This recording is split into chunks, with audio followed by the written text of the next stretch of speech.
In the opening scene, Nick is cleaning the prison's bathroom area when 5 burly, tattooed men walk out, glaring at him provocatively.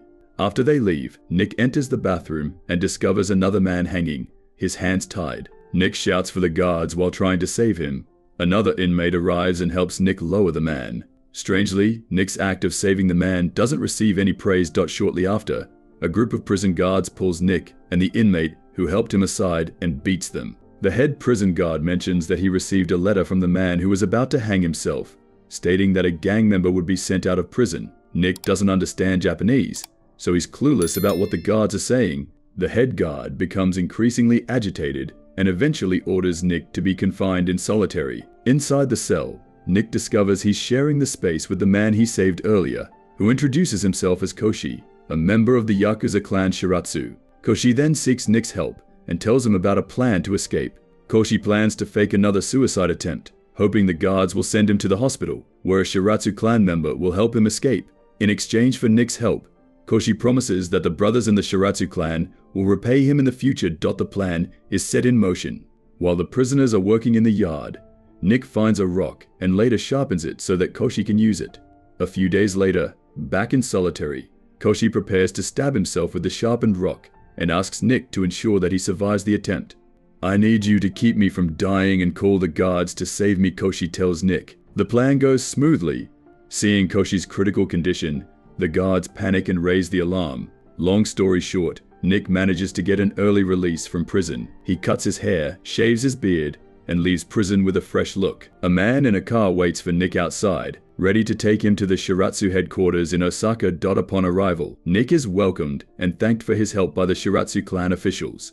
One of the leaders offers him a job dealing with an American. Nick accepts the task. That evening, after receiving money from a Shiratsu member to rent a hotel, Nick heads to a gambling area and a bar.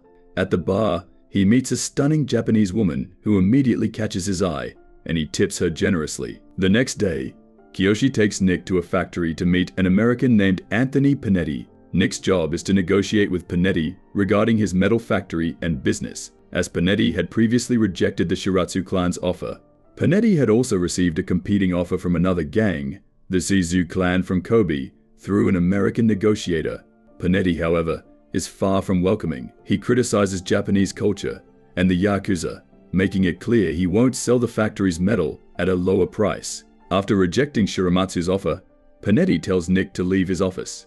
Realizing that mere words won't help the negotiation, Nick grabs a typewriter and smashes it over Panetti's head, forcing him into silence and compliance with the Shiramatsu proposal.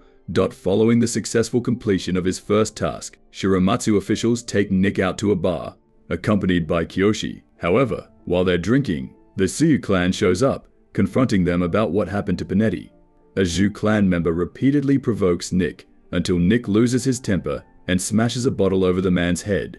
The Shiramatsu members quickly take action, pointing guns at the Shizu members, who, realizing they're outmatched, abandon their plan for revenge and leave the bar. Nick's bold behavior gains the attention of Shiramatsu leadership, earning him Kiyoshi's favor. Kiyoshi then rewards Nick with a luxurious apartment and expresses his desire for Nick to join the Shiramatsu Yakuza clan. Kiyoshi later invites Nick to handle another job at one of their bars, where the owner is trying to take over from Shiramatsu.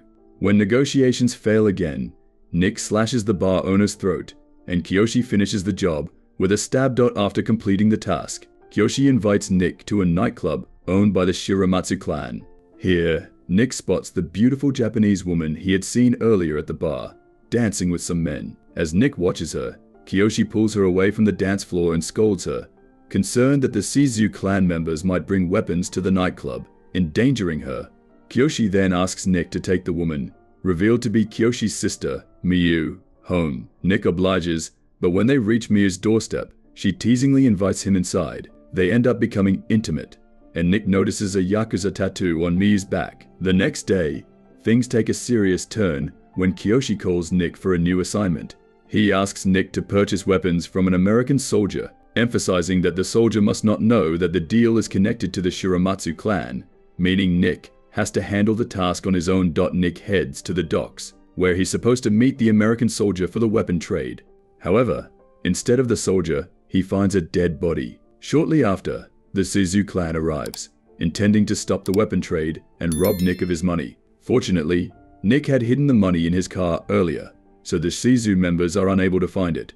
Frustrated, they decide to kill him. One of the Sisu members orders Nick to kneel. Nick complies at first, but quickly turns the tables, using his combat skills to attack the Sisu clan, killing 2 of their members. When the Shiramatsu leader learns of the commotion at the docks, he swiftly gathers all the clan members, including Nick and Kiyoshi, to deal with the fallout. The Shiramatsu leader suspects there's a traitor who leaked the plan to purchase weapons. However, Kiyoshi reassures him that the $2 million Nick brought is safe, as it was well hidden. Nevertheless, the Shiramatsu leader accuses Nick of making a grave mistake by killing 2 Sioux members, which could potentially ignite a gang war. In an effort to prevent this conflict, the Shiramatsu leader orders Nick to cut off 2 of his fingers as an apology. Upon hearing this, Kiyoshi pleads with the leader, offering to cut off his own fingers instead, feeling responsible for getting Nick involved in the situation. The leader reluctantly agrees, and both Nick's and Kiyoshi's severed fingers are sent to the Zhu clan as an apology for the deaths of their 2 members. The scene then shifts to a conversation between Nick and the Shiramatsu leader inside a car. Their conversation reveals that the Shiramatsu leader, who also happens to be Kiyoshi's stepfather, has deeper plans and motivations that could affect the entire clan. The Shiramatsu leader suspects that there is a Sisu spy within their clan. He then takes Nick to a ceremony where he is formally welcomed and officially inducted as a member of the Shiramatsu clan. Later that evening, while celebrating Nick's induction, Nick steps out of the bar to speak with Kiyoshi. Nick informs him about his relationship with Miyu, which initially did not have Kiyoshi's approval. Kiyoshi doesn't want his sister to marry into the Yakuza, fearing for her safety, but Nick insists, vowing that no matter what happens, he will protect Miyu. After learning that Nick and Miyu have been intimate, Kiyoshi finally consents to their relationship and even congratulates Nick, as it means they are now brothers. Having been officially accepted into the Shiramatsu clan as a Yakuza member and gaining Kiyoshi's approval, Nick decides to get a tattoo on his back, matching Miyu's. As Nick gets the tattoo, Miyu stays by his side, explaining the significance of the Yakuza's unique body art. In the following days, Nick fully immerses himself in the Yakuza lifestyle. One day, while riding a train with Miyu, Nick spots a Sisu member who had previously tried to kill him at the docks. The scene then shifts to the Sisu group arriving at the Shiramatsu clan headquarters to propose a business deal.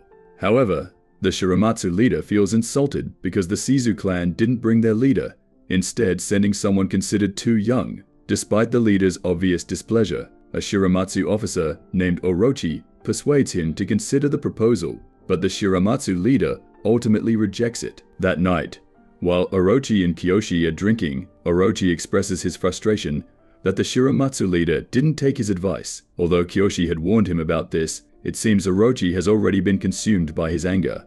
This becomes even clearer when Orochi returns home and the Shiramatsu leader refuses to see him, showing his irritation. Orochi leaves the bar and goes to meet Miyu. It turns out that Miyu and Orochi had a romantic relationship in the past, and this time he tries to rekindle it, but she firmly rejects him. Orochi's anger boils over, and in a fit of rage, he slaps her and attempts to harass her. The scene then shifts to a meeting between the Shiramatsu and Sisu clans at a sumo match. This time, the Sisu chairman himself approaches the Shiramatsu leader with another proposal not for business, but for the Shiramatsu leader to retire and allow his clan to merge with Sisu. The Shiramatsu leader rejects the offer, considering it a grave insult. He reminds the Sisu chairman that the Shiramatsu clan are wolves, not dogs confined within a fence.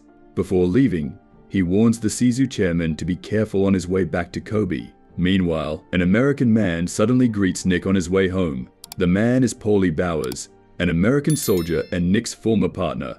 Bowers seems surprised but glad to see Nick after all this time. Nick feels obligated to accompany Bowers during their conversation, but Bowers threatens to report him, revealing that Nick faked his own death to avoid a court-martial. Thinking quickly, Nick invites Bowers to his home. Once there, Nick offers him a drink, but then stabs him in the neck with a small knife, killing him. Afterward, Nick heads to Miyu's house, only to be shocked when she opens the door, revealing a bruise on her face. Furious, Nick demands to know who hurt her, but Miyu refuses to say. Instead, she reveals that she is pregnant with Nick's child. Surprisingly, she asks him to leave. Nick then goes to Kiyoshi's home to inform him about Miyu's pregnancy. Nick tells Kiyoshi that if he wishes, he will leave the Shiramatsu clan. However, Kiyoshi isn't angry. Instead, he invites Nick into his house and presents him with two swords, called Daisho, explaining that one is for taking lives and the other for ending one's own. Kiyoshi confesses that he has looked after Miyu since she was young and now entrusts that responsibility to Nick. Nick takes one of the Daisho swords and asks Kiyoshi for help in burying Bauer's body. Meanwhile, at the Shizu headquarters, Orochi is revealed to have betrayed the Shiramatsu clan and is plotting to destroy them. The next day, the Shiramatsu leader, accompanied by Kiyoshi and Nick, visits a tailor shop. When the leader fails to emerge from the fitting room, Nick follows and discovers a tailor shop employee strangling him. Nick tries to intervene, but Kiyoshi enters the scene and shoots the employee dead. They rush to the car, but before they can escape, members of the Shizu clan ambush them.